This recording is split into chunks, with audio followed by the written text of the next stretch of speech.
Os efeitos especiais no cinema são uma arte à parte. Milhões de dólares são gastos em sucessos de bilheteria para garantir que sejam obras bonitas e realistas, e na maioria das vezes isso é alcançado. Os artistas de efeitos especiais precisam de uma quantidade inacreditável de conhecimento sobre física da luz e a quantidade de trabalho necessária para criar até mesmo um rosto humano emocionalmente realista pode ser impressionante. Então você pensaria que, com todo esse dinheiro por trás deles, os estúdios de cinema seriam capazes de conseguir as melhores pessoas para esse trabalho, certo? Bom, nem sempre. E embora todo mundo cometa erros, alguns desses erros são gritantes demais para serem ignorados. Vamos dar uma olhada em alguns dos defeitos mais toscos, porém caros, já feitos até hoje. Um pequeno aviso antes de começarmos. Embora o CGI e os efeitos especiais estejam relacionados, eles não são a mesma coisa. Mas para o propósito desse vídeo, veremos exemplos de filmes que falharam em ambos. Bom, bora começar. Peter Jackson admite prontamente que a trilogia O Hobbit foi apressada, exagerada e confusa demais, especialmente em comparação com a primeira trilogia. Grande parte das lutas parecem um borrão, e muito disso tem a ver com a supercompensação feita pelos efeitos visuais. Veja essa memorável sequência de perseguições, onde os anões escapam perseguindo orcs flutuando o rio abaixo em grandes barris. Embora a sequência seja bem divertida, e eles definitivamente se divertiram fazendo isso, não é muito verossímil. Teve gente que deu risada quando o barril de Bombur quicou ao longo da margem do rio de uma maneira que parecia não ter nenhum fundamento na física real. É um barril de borracha ou de madeira, afinal? Os efeitos de luz da cena, especificamente os destaques das bordas, parecem artificialmente dourados, um brilho desnecessário que permeia o resto dos filmes. Em um outro exemplo em que a física foi jogada fora, uma ponte cai sobre Legolas, e ele vai saltando se esquivando das pedras que estão caindo, o que é basicamente saber voar. E sim, eu sei que os elfos teoricamente têm os pés leves, mas aqui já chegamos a um ridículo, você não acha? Falando em ridículo, vamos dar uma olhada em nossa lesma espacial favorita. Na edição especial de 1997 de Star Wars Uma Nova Esperança, uma cena deixada de fora do original de 1997 com Jabba e Han Solo foi reintroduzida. Embora o valor do enredo dessa cena seja questionável, a qualidade da animação de Jabba é cômica. Texturas borradas e renderização desajeitada fazem alguém que devia ser sinistro parecer triste e desanimado. Tipo um personagem descartável de um jogo de videogame, e não uma lesma espacial do mal.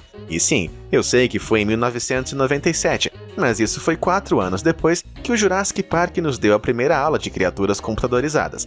A versão atualizada de 2004 do Jabba ainda era muito ruim à sua maneira, enrugada e escura demais, com a gradação de cores de toda a cena tendo que ser ajustada para se adequar ao novo modelo. E aí, você acha que valeu a pena o trabalho? Qual das duas você prefere? Na maioria das vezes, é quando as sequências de ação ultrapassam o limite que os erros de computação gráfica são cometidos. Os filmes de Bond são a grande referência de coisas impossíveis, e no filme Um Novo Dia para Morrer de 2002 não é exceção. Frequentemente apontado como o pior filme de todos os tempos do James Bond, é hilário quando ele precisa escapar de um laser espacial que quebra o gelo surfando em um tsunami, causado pela queda de uma plataforma de gelo. A ideia é muito legal, mas a execução é péssima, para dizer o mínimo. Em outro exemplo de pesos e física distorcida, o modelo computadorizado surge sobre a crista da onda usando apenas um paraquedas amarelo. James Bond faz o drop-in, mas o único efeito que vemos tendo na água é uma pequena trilha de spray, parecendo uma pedrinha quicando, e não uma grande esteira, que ele deveria estar abrindo na onda. A parede da água gerada por computador se eleva ao fundo, apenas para iluminar o fato de que estamos claramente olhando para duas partes sobrepostas da filmagem. Boa tentativa, James Bond. Quase caí nessa. Agora, Jurassic Park. Eu sei o que você está pensando. Como pode uma obra-prima como essa estar em tal lista? É uma boa pergunta, porque para todos os efeitos, Jurassic Park estava realmente à frente em seu tempo. Muitos dos surpreendentes efeitos de dinossauros foram devidos ao uso de animatrônicos no filme, e a computação gráfica inovadora pode ser parcialmente atribuída ao uso cuidadoso de iluminação direcional específica, o que torna muito mais fácil para os animadores modelarem a luz, pois eles só precisam considerar uma única fonte dela. Isso é particularmente evidente na chuvosa cena da fuga do T-Rex. Um dos únicos grandes erros do filme foi, na verdade, um erro de renderização do computador. E se você quiser ver, eu aconselho a não piscar. Veja se você consegue identificar onde isso acontece no vídeo. Você viu? Se você conseguiu ver, deve ter olhos bem afiados. Tive que diminuir a velocidade do vídeo para 25% para ficar mais claro. Agora, observe o Raptor. Continue assistindo. Lá. em um único quadro. O Raptor desaparece completamente da boca do T-Rex. Doido, não é? Os animadores tiveram a sorte de o computador ter errado justamente quando era mais difícil de perceber. Eles também tiveram a sorte de ser apenas o Raptor, já que um T-Rex desaparecido poderia ter levado meses para ser refeito. Alguém deveria contar para o Alan sobre esses Raptors invisíveis, você não acha? Como comparação, vamos voltar a nossa atenção para algo mais recente. No geral, Pantera Negra da Marvel foi um filme incrível. Tem ótimos personagens e fantasias, combates super agitados e um enredo envolvente. O que mais poderíamos pedir? Bom, um bom confronto final teria sido bom. As opiniões ficaram divididas sobre a última batalha do filme entre T'Challa e Killmonger, com muitos reclamando que a sequência de combate com CGI parecia uma cena meio café com leite. Modelos computadorizados que não parecem ter nenhum peso real recebem uma péssima reputação dos críticos de efeitos visuais, porque faz com que todo o programa pareça um desenho animado.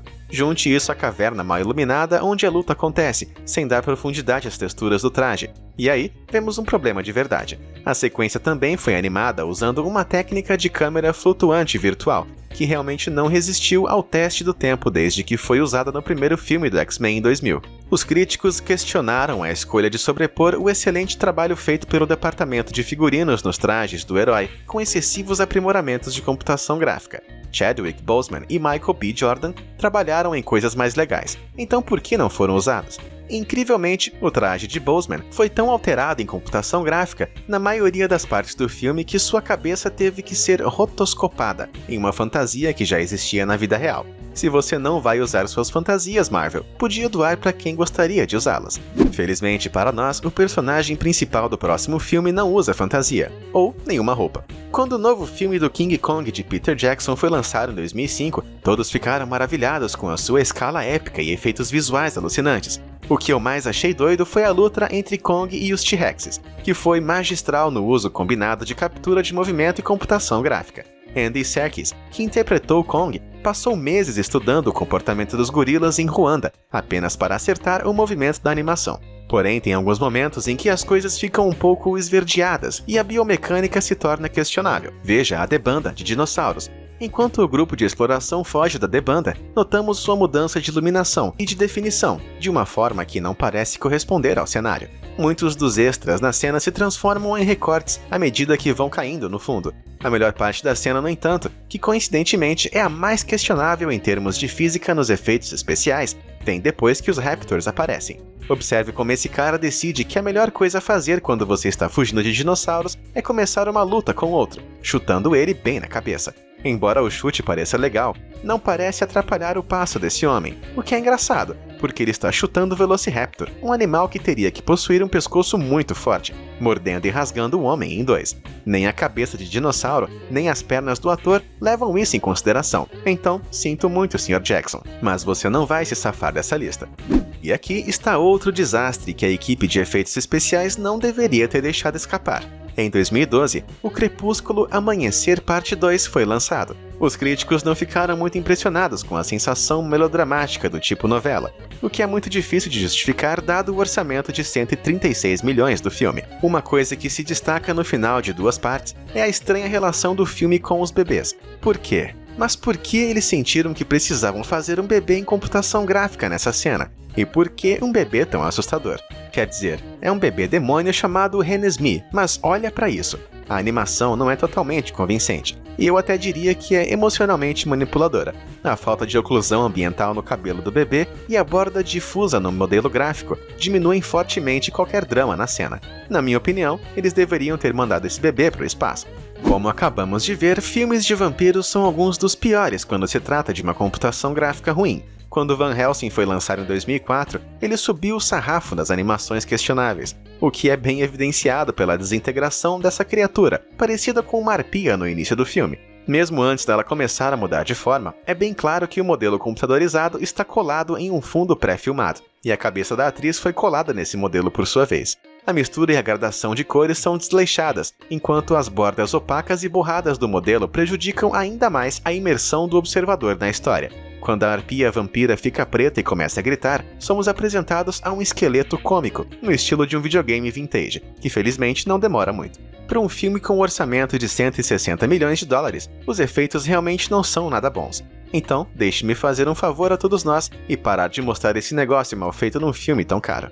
Apenas alguns anos antes de Van Helsing, O Retorno da Múmia chegou aos cinemas, recebendo críticas variadas, mas arrecadando incríveis 433 milhões de dólares, de seu modesto orçamento de 98 milhões. Mas acho que eles deveriam ter gasto 100 milhões completos, com cada centavo desses 2 milhões a mais indo para consertar a monstruosidade animada que foi o Rei Escorpião. Quando Dwayne "The Rock" Johnson emerge de sua tumba com um corpo de escorpião, como o comentarista apontou, parece que ele escapou de um jogo do PlayStation 2, e um jogo bem ruim. Embora os efeitos especiais causem até vergonha alheia, fico grato que um modelo de personagem tão incrivelmente terrível e hilário tenha chegado às nossas telas. A animação ruim foi parte das nossas vidas no início dos anos 2000, e parte de mim sente falta daqueles dias onde tudo era mais simples, quando as batalhas contra o último chefão se tornavam muito mais difíceis, porque você nem entendia o direito que estava enfrentando. Continuando com o tema dos videogames, vamos dar uma olhada no Sonic. Sonic the Hedgehog foi um clássico dos videogames da Sega, e admito que fiquei muito animado quando soube que eles estavam transformando o jogo em um filme. Até eu vou ver o trailer, claro. A versão antropomorfizada e bonitinha do Sonic que a equipe de efeitos especiais criou foi muito criticada por fãs do jogo. O grande problema é o design de personagens. O filme Sonic simplesmente não se parece muito com o jogo. Seus pequenos olhos verdes, nariz bonito e boca minúscula parecem uma tentativa de humanizar o personagem. Mas ele precisava mesmo ser humanizado? Isso sem falar nos dentes. Aqueles brancos perolados não dão nenhuma indicação da maldade e velocidade do Sonic. Foram trocados por dentes fakes comprados em um dentista humano. Ele é um porco-espinho, logo, queremos dentes de porco-espinho. Felizmente, em um raro exemplo de um estúdio de cinema que cedeu às críticas dos fãs, o diretor Sonic Jeff Fowler concordou em redesenhar o personagem de Sonic. E embora seu lançamento tenha sido adiado para 2020, esse problema de computação gráfica acabou tendo uma solução supersônica. E aí, qual desses erros de computação gráfica você achou que foi o mais bizarro? Existem muitos exemplos excelentes que não incluímos no vídeo, então, se você lembra de algum outro filme que cometeu uma gafe dessas, conta pra gente nos comentários. Obrigado por assistir e até a próxima!